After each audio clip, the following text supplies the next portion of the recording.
La chronique bourse, la quotidienne Zone Bourse, Anthony Bondin.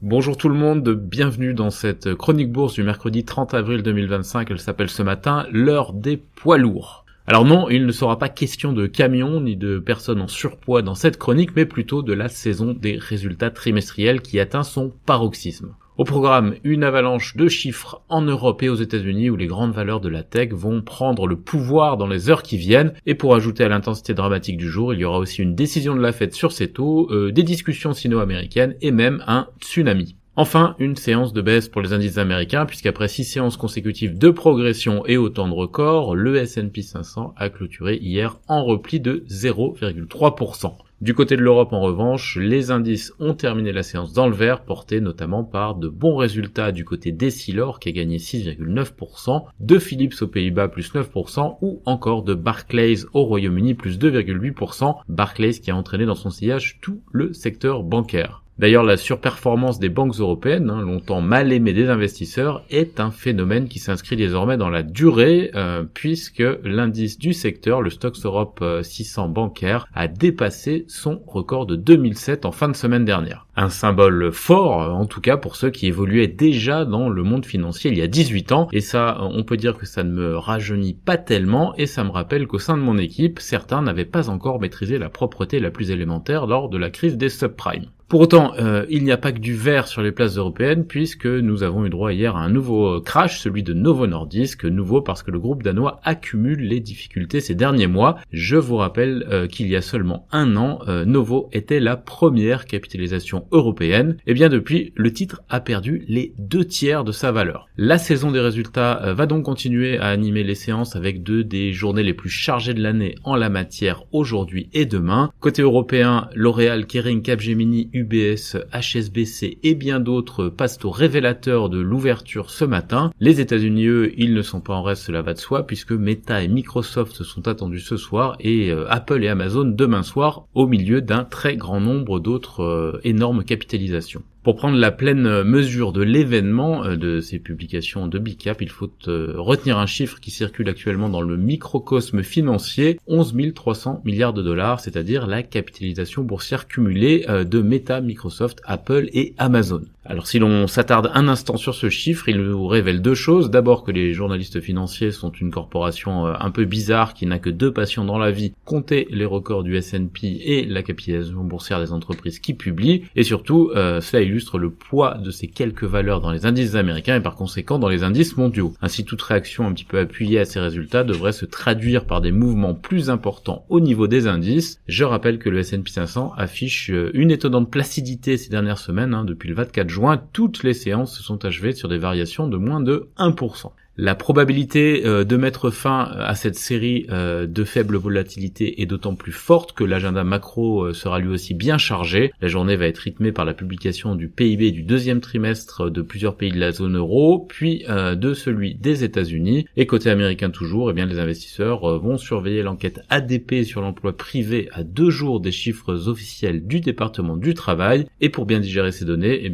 rien de tel qu'une réunion de la Fed, car oui, au milieu de toute cette actualité, on en oublierait presque que la Banque centrale américaine tient en ce moment même une réunion de 2 jours. Alors un statu quo est attendu ce soir, mais le marché sera comme toujours attentif aux commentaires de Jérôme Powell. Toute la question maintenant est de savoir s'il y aura une baisse de taux en septembre, et sur ce point, il ne faut pas s'attendre à de grandes annonces du président de la Fed. Il devrait rester sur sa ligne habituelle, consistant à dire que les décisions sont dépendantes des données et qu'il faut encore du temps pour y voir plus clair. Dans le Wall Street Journal, Nick Timiraos, qui est un journaliste réputé pour être dans le secret des dieux monétaires, a écrit que Christopher Waller et Michelle Bowman ruent dans les brancards et pourraient se désolidariser de leurs collègues. Ainsi, ce serait la première fois en 3 décennies que plus d'un seul gouverneur de la Fed exprimerait son désaccord lors d'une réunion de politique monétaire. En résumé, il ne pourrait ne pas rien se passer ce soir, ce qui risque de retarder la pétanque prévue après le bureau, où Antoine a prévu d'ailleurs de défendre son titre douteux de champion de juillet du nord-est du lac d'Annecy dans la catégorie moins de 60 kg. Mais ce qui importe surtout les investisseurs, c'est que la probabilité de voir les taux US baisser en septembre reste supérieure ou égale à son niveau actuel de 66% selon l'outil FedWatch du CME.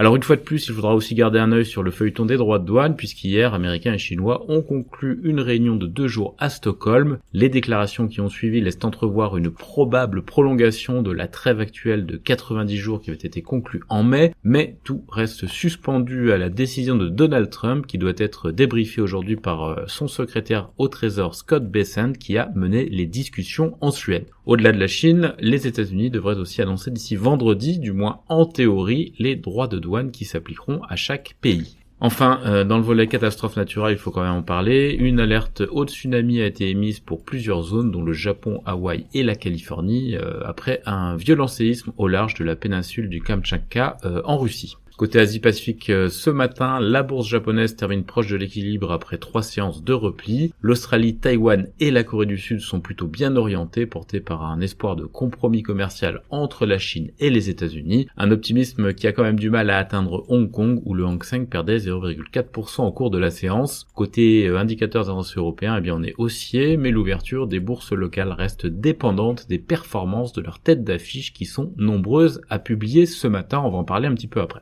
Dans le volet entreprise, on commence en France où on a eu pas mal de résultats. Alors je rappelle que les tendances que je donne sur les résultats ne préjugent pas de l'évolution des titres à l'ouverture, puisque c'est des tendances qui sont données à chaud. L'Oréal a annoncé une croissance ralentie, mais des marges en hausse au S1. Le titre perdait 1,1% sur le marché libre US hier soir hors séance. Kering subit pour sa part toujours une forte baisse de ses revenus et de ses résultats au T2. Capgemini a resserré ses objectifs en milieu de fourchette après des résultats semestriels en baisse. Nexans en revanche relève sa fourchette de perspective 2025. GTT a annoncé une belle amélioration de sa marge d'EBITDA au premier semestre. Worldline change de directeur financier et prend une énorme dépréciation de 4,1 milliards d'euros sur ses actifs. On a aussi pas mal d'autres publications, notamment Clariane, Imerys, M6, EuroAPI, Altarea, SMCP, Gessi, Thermador, etc. Dans le reste de l'actu française, Saint-Gobain va racheter 3 entreprises dans la chimie du béton. Sanofi a obtenu le statut de médicament orphelin dans le myélome multiple aux États-Unis pour son anticorps GPR-C5D. Eurofins a émis 500 millions d'euros d'obligations à 7 ans et demi à 3,875%. Worldline, j'en ai déjà un petit peu parlé, mais Worldline qui a aussi annoncé hier soir vendre sa branche mobilité et services web ainsi que des actifs de services financiers à Magellan Partners pour 410 millions d'euros de valeur d'entreprise.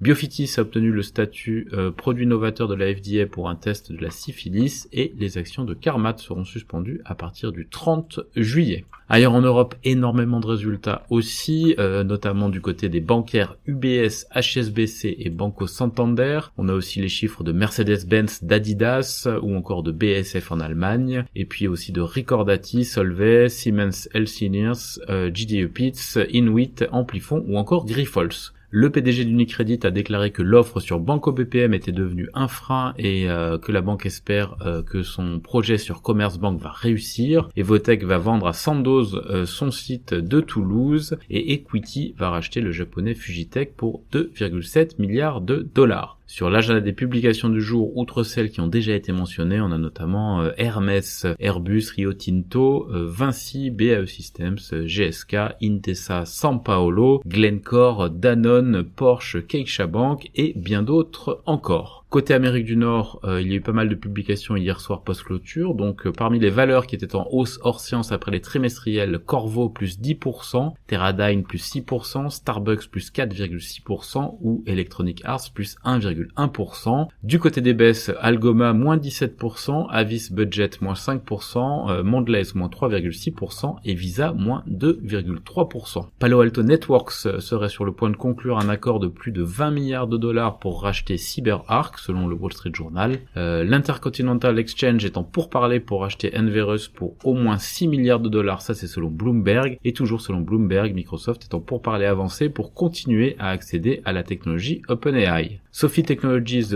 pour sa part, lance une augmentation de capital à 20,83 dollars par action. Merck & Co a prolongé la suspension des expéditions de garde d'asile vers la Chine jusqu'à fin 2025. Et sur l'agenda des publications aux États-Unis, on a du très lourd donc, notamment Microsoft Meta, Alibaba, ARM, Lam Research, Automatic Data Processing, Train, Altria, Robinhood, Equinix, Canadian Pacific Kansas City, Vertiv, Ford, Garmin ou encore Carvana et eBay. Ailleurs dans le monde, Toyota va fabriquer pour la première fois des véhicules électriques en République tchèque. C'est une première en Europe selon les informations de Nikkei. Tesla a signé un accord de 4,3 milliards de dollars avec LG Energy Solutions pour la fourniture de batteries et Petrobras affiche une progression de près de 8% de sa production de pétrole et de gaz au T2 par rapport à l'année précédente. Sur l'agenda des publications en Asie-Pacifique, on a notamment Mediatek, Takeda, Delta Electronics et Fujitsu aujourd'hui. C'est terminé pour ce point de marché de mercredi. Il était très dense. Je vous souhaite à toutes et à tous une excellente journée.